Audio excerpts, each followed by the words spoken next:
अवांजी समातुन ताईं radio voice of Sindh London. नाम्यारे शाइर उस्ताद बुखारी जा कत्ता अवां जे समातन जी नज़र करियूं था जेके असां अवां लाइ चूंड कया आहिनि संदसि किताब बुखारी जा कत्ता मंझां। उस्ताद बुखारी लिखे थो,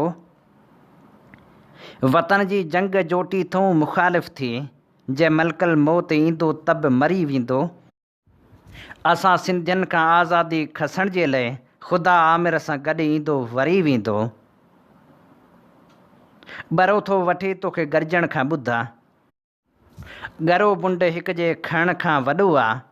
सरो लाड़ विच गरजी तेशा खणो, ईअं ॾाढ ॾूंगर ॾरण खां वॾो आहे। मापन वटण जो तर में वॾो इनकलाब आहे। मासाई मण गवाह सभे शेर थो ॾिसां, कींझर जा हंज काज़ बुखिया बाज़ थी पिया, कोसार जा ॿकर बि बबर शेर थो ॾिसां।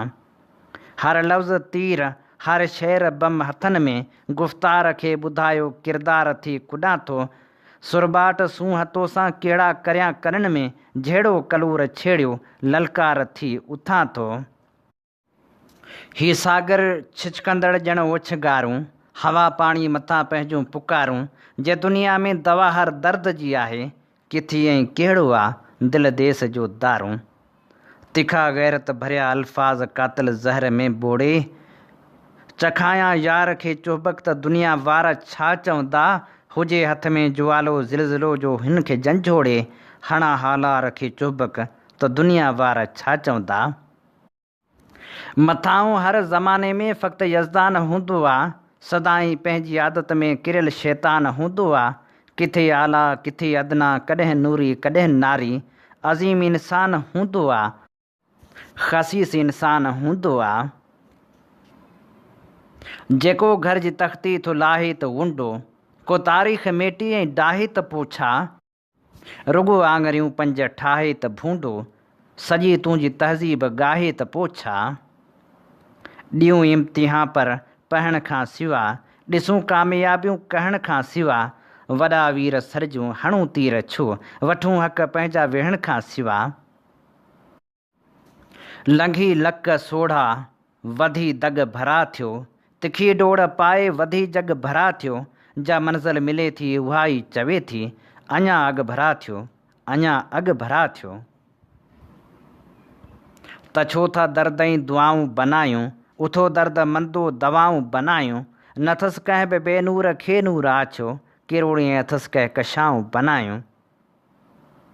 लिखण ज़िंदगी ज़िंदगी कीअं छॾिजे, लिखण बंदगी बंदगी कीअं छॾिजे।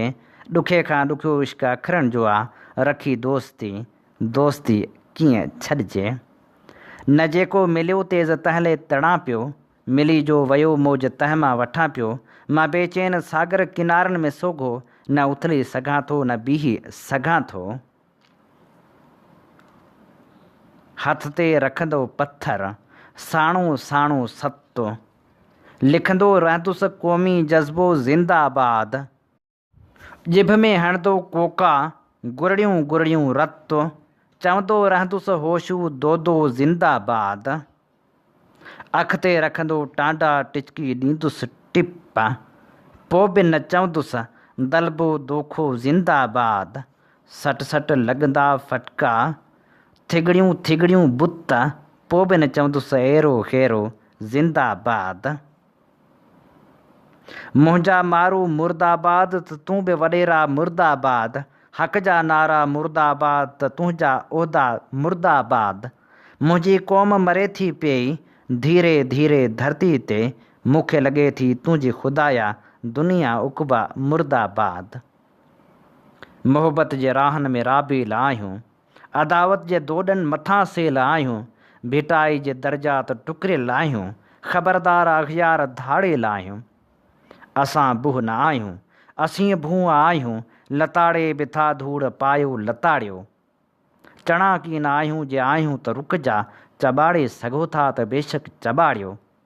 असीं आहियूं सादा चओ था मञूं था, मगर हक़ ऐं नाहक सुञाणे वञूं था। हक़ीक़त जे क़दमनि खे निवड़ी चुमूं था, ऐं नाहक जी पगड़ी लताड़े विझूं था। चयाईं त ॿेला कटींदा वतूं था, चयमि चीच कन खे छटींदा वतूं था। चयाईं त खंजर ठपींदा वतूं था, चयमि पोइ बि छह वटींदा वतूं था। अवां जी समातुनि ताईं radio voice of Sindh London.